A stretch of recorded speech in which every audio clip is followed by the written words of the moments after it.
Pemirsa, Lebaran menjadi momen penting bagi sejumlah tokoh dan pejabat di Kabinet Merah Putih untuk bersilaturahmi ke kediaman Presiden ke-7 Joko Widodo di Solo, Jawa Tengah.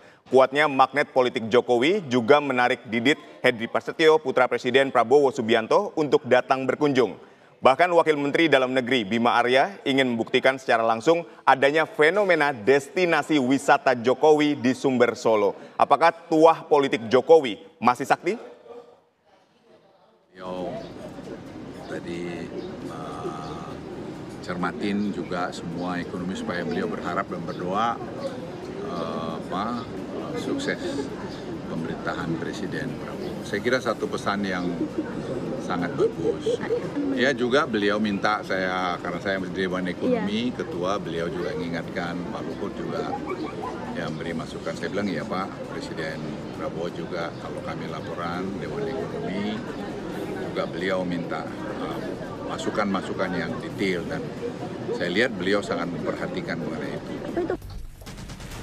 Putra Presiden Prabowo Subianto Didit Hedri Prasetyo mengunjungi Jokowi pada Senin sore.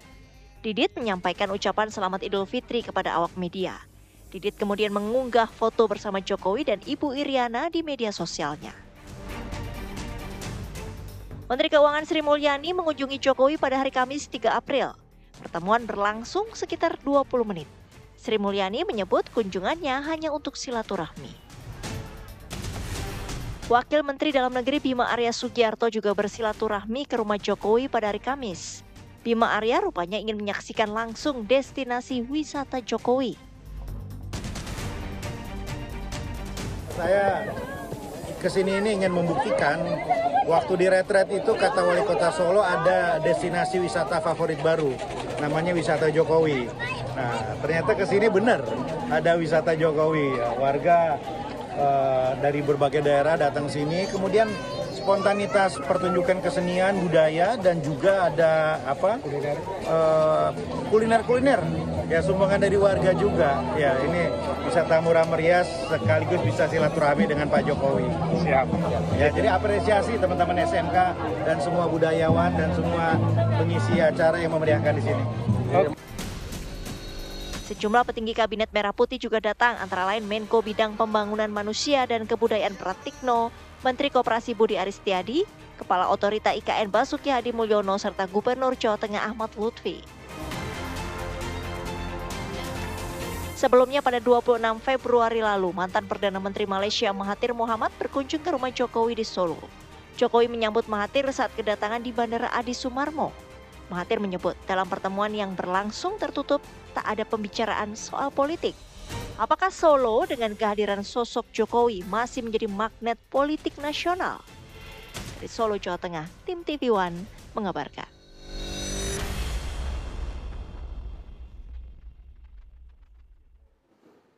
Pemirsa, Presiden ke-7 RI Joko Widodo didatangi sejumlah pejabat Kabinet Merah Putih untuk bersilaturahmi dalam momen Lebaran. Peristiwa ini menarik karena Jokowi tidak lagi menjadi orang nomor satu di Indonesia. Benarkah kediaman Jokowi di Solo telah menjadi magnet politik tersendiri? Dan apakah fenomena ini menunjukkan tuah politik Jokowi yang masih sakti? Kita bahas bersama Direktur Eksekutif Trias Politika Strategis, Agung Baskoro. Selamat sore, Mas Agung. Sore, Mas Adit. Ya. Baik, Mas Agung, ketika pejabat dari Kabinet Merah Putih satu persatu mendatangi kediaman Pak Jokowi di hari momen Lebaran. Idul Fitri, Lebaran, apa yang bisa Anda baca dari sini? Apakah memang tuah politik Jokowi ini masih sakti atau ini adalah bagian dari Jokowi Effect? Iya, saya kira ini membuktikan ya, mengafirmasi bahwa tuah Jokowi ataupun Jokowi Effect itu masih bekerja dengan sangat kuat karena basisnya kan jelas, selama ini ada media, ya. Kemudian yang kedua ada aspirasi publik dalam bentuk kompetensi beliau memimpin Solo, Jakarta, dan Indonesia.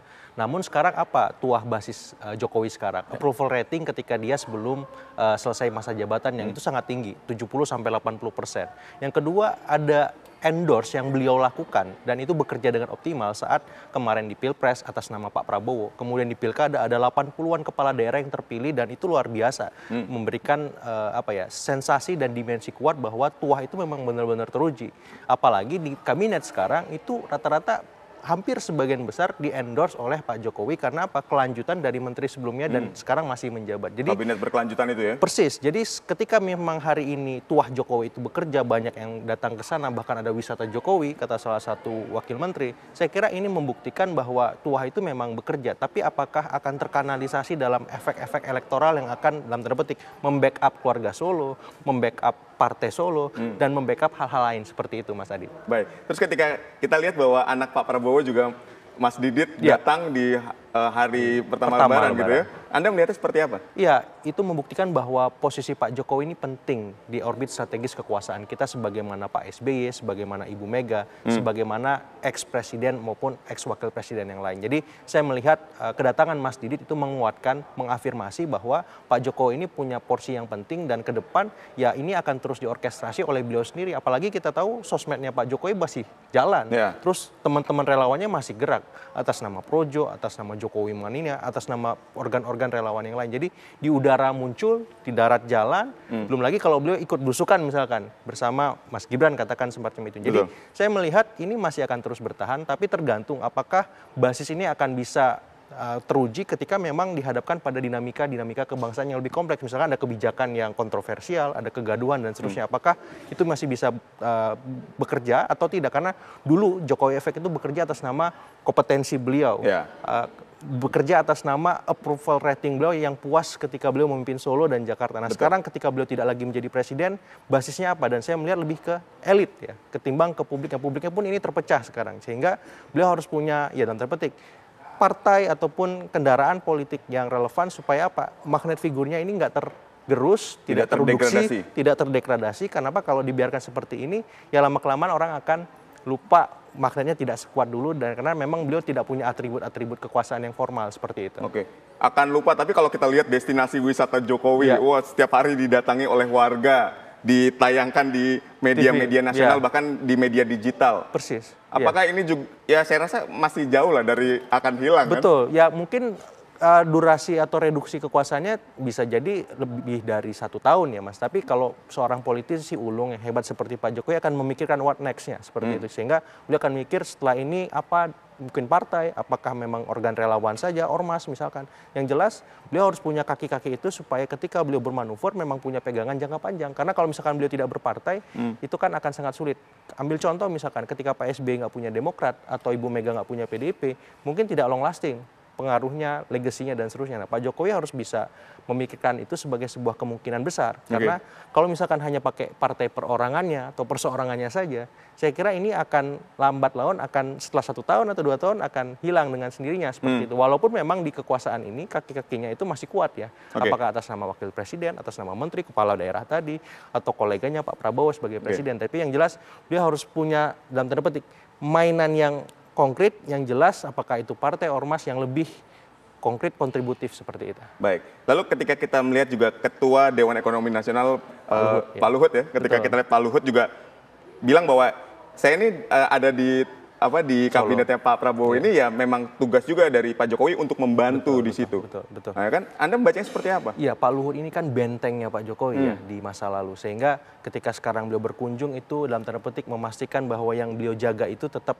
seperti sedia kala dan tidak ada yang berubah dan bisa jadi ini menguatkan posisi Pak Jokowi juga karena kita tahu Pak Luhut masih terlibat di kabinet Pak Prabowo dalam konteks Ketua Dewan Ekonomi Nasional. Itu posisi yang sangat strategis, apalagi sekarang kontraksi ekonomi kita cukup tinggi kan. Jadi ketika Pak Luhut datang ke sana sedikit banyak memberikan pesan kepada publik bahwa ini Pak Jokowi punya legacy, punya kontribusi besar, tolong kalau kamu mau mengkritik objektif lah, jangan sekedar mengundang kebencian, kata beliau kan seperti itu. Dan saya kira ini hal yang positif, tapi juga bisa menjadi hal yang dalam tanda petik negatif. Kenapa? Karena Pak Luhut ini kan beberapa waktu terakhir punya statement-statement yang agak kontroversial kan. Jadi publik ketika melihat statement tambahan dari Pak Luhut soal Pak Jokowi bisa jadi melihatnya ini benar-benar sekedar endorse, benar-benar sebatas subjektif pribadi karena bawahannya Pak Jokowi atau benar-benar Pak Jokowi itu memang punya kontribusi besar kan seperti itu kalau publik secara keseluruhan. Tapi saya mengapresiasi kenapa? Karena apapun yang dilakukan Pak Jokowi di masa lalu, baik atau buruk, minus atau plus, kita memang harus mengapresiasi seluruh kepala negara kita, presiden kita. Kenapa? Ini tradisi yang harus kita wariskan ke penerus. Kenapa? Agar perdebatannya tidak terlalu panjang. pro kontranya tidak terlalu membesar. Betul. Sehingga ketika ada apresiasi, ketika ada masukan, ini bagian dari bagaimana demokrasi kita bisa lebih semakin berkualitas, Mas Adit. Baik, Mas Agung, tapi ini kan juga kayak fenomena baru ya, ketika kita lihat bahwa presiden yang sudah tidak lagi berkuasa, tidak menjabat, kemudian tetap punya pengaruh yang luar biasa, getaran efek yang luar biasa. Apakah ada presiden selain Pak Jokowi yang bisa melakukan ini? Pak Jokowi ini diuntungkan karena usianya masih relatif muda, Mas Adit ya. Satu. Yang kedua tadi, beliau masih aktif di media, aktif di luar media, di darat, dalam tanda petik belusukan dan seterusnya. Yang ketiga, beliau punya kaki-kaki politik di semua cabang kekuasaan. Di eksekutif, di legislatif, bisa jadi di yudikatif juga gitu. Jadi ini semuanya bekerja serentak. Ketika misalkan hari ini ada wisata Jokowi, Solo menjadi epicentrum politik yang baru, saya melihat ini hal yang wajar, sangat rasional dan realistis. Kenapa? Karena Pak Jokowi belum selesai, belum purna, semuanya masih bergerak. Dia sendiri pun masih turun. Memastikan Mas Gibran sebagai wapres maksimal, Mas Kaisang sebagai ketua PSI juga, Mas Bobi sebagai gubernur apalagi. Itu ya di keluarganya sendiri, belum di keluarganya. Jadi saya melihat, ya kalau misalkan hari ini orang memandang sebelah mata Pak Jokowi, keluarga Solo, saya kira kurang pas. Betul. Justru harus dirangkul, justru harus dilibatkan, kolaborasinya apa, jangan terus dibentur-benturkan. Karena tuah dan kesaktian masih nyata ya. Nyata sekali. Baik, tapi ketika melihat bahwa tadi Anda katakan ada kaki-kaki di eksekutif, kemudian di legislatif, Anda dengan terang benderang menyatakan itu, ini sebetulnya Pak Jokowi sendiri atau punya tim sebetulnya di belakangnya? Pastilah orang seperti Pak Jokowi tidak bekerja sendirian mengorkestrasi itu semua. Pasti ada mastermind-nya, pasti ada semacam eksekutornya, jenderal lapangannya, playmakernya dan seterusnya kalau kita main bola. Jadi Pak Jokowi ini ya saya kira karena sudah melakukan apa yang memang seharusnya di masa lalu dan sekarang itu tinggal menuahkan semacam return of investment kalau bahasa ekonomi, Mas. Jadi dia tinggal menerima efek-efek positifnya saja, kemudian gainnya dan seterusnya, sehingga apa yang beliau rasakan ya istilah kata tinggal pencet aja tuh barang jalan gitu. Nggak perlu beliau terlalu jauh mengorkestrasi, ya beliau diam aja sebenarnya udah tahu apa yang harus dikerjakan oleh relawannya, oleh kaki-kaki politiknya tadi, oleh keluarganya sendiri. Tapi ini kan juga skalanya bukan cuma skala nasional. Ketika Pak Mahathir datang, itu kan luar biasa. Betul. Ya karena memang sedikit banyak kan negara-negara sahabat melihat ya sampai sejauh mana para mantan presiden ini punya kontribusi dan efek-efek elektoral yang bisa membantu mereka ketika melakukan pendekatan ke presiden yang sekarang terpilih semacam itu. Dan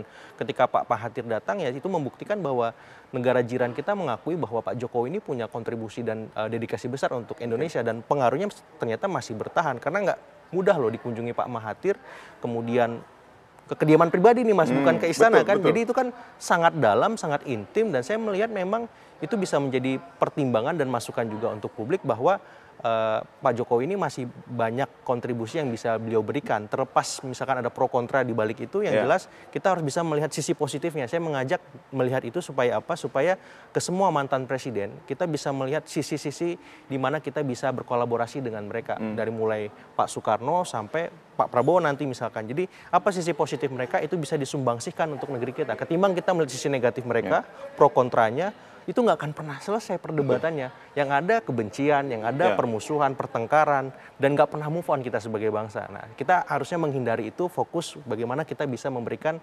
sisi-sisi positif dari mereka supaya apa? Kontribusi terbaik mereka bisa memberikan atau mempercepat pembangunan kita. Baik, tapi untuk membendung media digital itu kan satu PR yang besar. Iya, betul. Karena memang kan geraknya eksponensial. Terus juga kita tahu ya tangan netizen tuh nggak ada yang bisa mengendalikan kan Mas. Jadi yang bisa mengendalikan ya mereka sendiri dan dalam tanda petik ya orang seperti Pak Jokowi bisa mendulang positif ataupun citra negatif dari netizen itu. Dan saya melihat dalam konteks ini Pak Jokowi mampu meminimalkan atau menyimbangkan itu. Pun ada yang negatif ke beliau, ada yang kontra, ternyata tetap ada yang positif. Dan itu bisa kita lihat di kediaman pribadi beliau kan. Kan nggak mungkin misalkan dimobilisasi media, warga, tokoh-tokoh elit nasional maupun internasional datang ke Solo.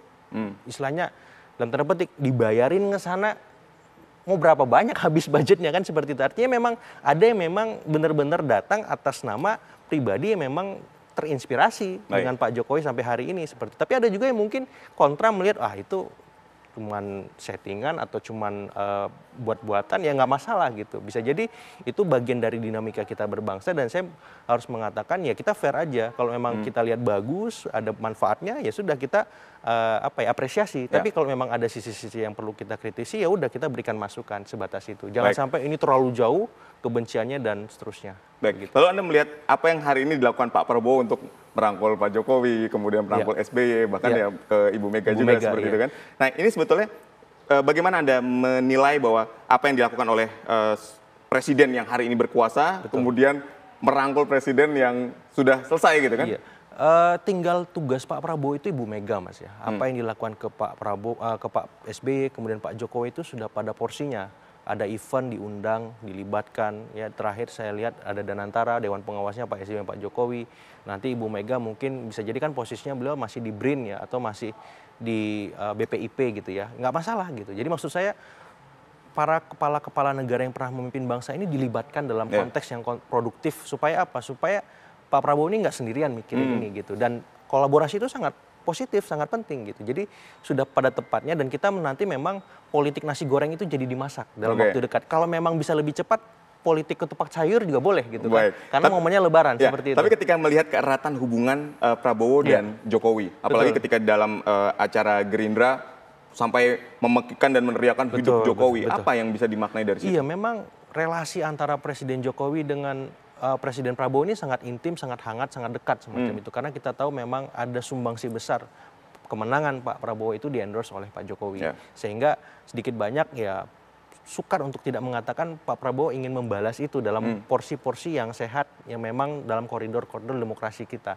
Jadi kalau misalkan dibandingkan Ibu Mega, ini rasanya relasi sebatas relasi personal. Sementara dengan Pak Jokowi ini relasinya institusional ada, karena memenangkan dia presiden, personal juga kena, karena pernah menjadi menterinya beliau kan. Terus juga secara intens mereka berkomunikasi, dimanapun mereka bisa ketemu, di warung, di rumah, di mana aja. Sama Bu Mega ini kan terbatas. Nah, saya berharap relasi ini bisa seimbang ke depannya antara Pak Prabowo dengan Pak Jokowi, Pak Prabowo dengan Pak SBY, Pak Prabowo dengan Ibu Mega. Supaya apa? Supaya Pak Prabowo semakin objektif melihat pembangunan bangsa kita ke depan.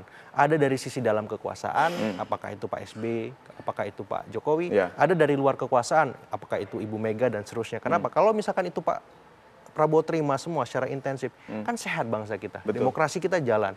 Dan Pak Prabowo bisa lebih utuh melihat, oh Indonesia yang dimaksud oleh semua pemimpin-pemimpin yang pernah memimpin ini demikian.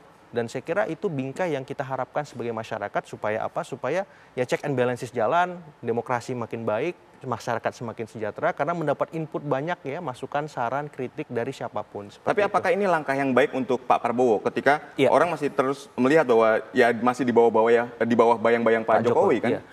Dalam 4 tahun ya, pada titik tertentu ketika dinamika kebijakan ini makin terus bergulir, ada pro kontra, ada kegaduhan, kebutuhan akan sosok di luar Pak Jokowi itu akan semakin membesar dengan sendirinya. Dan peran Pak Prabowo di sini harus sebagai pemersatu yang mengakomodasi semua presiden-presiden tadi, harus bisa berkompromi mencari titik tengah, titik temu, supaya mengajak semua presiden X tadi melangkah bersama melihat satu titik bagaimana nih misalkan ada masalah kemiskinan. Solusi dari Pak SBY gimana, Pak Jokowi, Ibu Mega. Sehingga bingkai itu yang mempersatukan. Walaupun memang sulit.